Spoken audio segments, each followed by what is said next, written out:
முதன்முறையாக பிரபல இந்திய பாடகர் பி உன்னிகிருஷ்ணன் அவர்கள் பங்கேற்கும் தெய்வீக அனுபவமும் தெய்வீக இசையும் எனும் இசை நிகழ்ச்சி தொடர்பான ஊடக சந்திப்பு மட்டக்களப்பில் இடம்பெற்றது.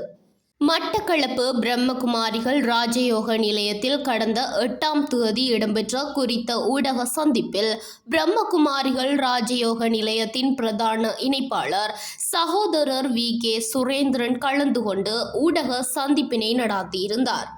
மகா சிவராத்திரியினை சிறப்பிக்கும் வகையில் எதிர்வரும் 17ஆம் தேதி கல்லடி கடற்கரையில் இடம்பெறவுள்ள பிரபல பாடகர் பி உன்னிகிருஷ்ணன் அவர்களும் அவரது மகள் செல்வி உத்தரா உன்னிகிருஷ்ணன் ஆகிய இருவரும் பங்கேற்கும் தெய்வீக அனுபவமும் தெய்வீக இசையும் எனும் இசை நிகழ்ச்சிக்கு ஆன்மீக பேச்சாளராக இந்தியா திருவண்ணாமலையிலிருந்து தெய்வீக சகோதரி பி.கே. உமா அவர்கள் கலந்து கொண்டு உரையாற்றவுள்ளார்.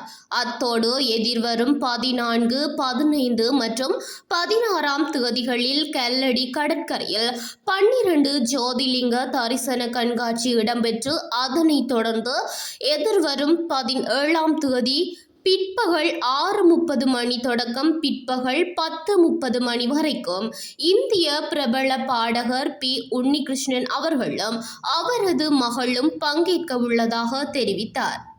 பிரம்மகுமாரிகள் ராஜயோக நிலையத்தின் பிரதான தலைமையகம் ராஜஸ்தானிலும் உலகம் முழுவதும் 5000 கிளைகளை கொண்டுள்ளதுடன் 147 நாடுகளில் அதன் கிளைகள் வியாபித்துள்ளதுடன் இலங்கையில் அதிகமான மாவட்டங்களில் கிளைகள் நிறுவப்பட்டு தெய்வீக செயற்பாடுகள் மற்றும் சமூக செயற்பாடுகள் மேற்கொள்ளப்பட்டு வருவதுடன் 25 வருடங்களுக்கு மேலாக மட்டக்களப்பு மாவட்டத்தில் பிரம்மகுமாரிகள் ராஜயோக நிலையம் தமது சேவையினை மேற்கொண்டு வருகின்றமை குறிப்பிடத்தக்கது என தெரிவித்தார்.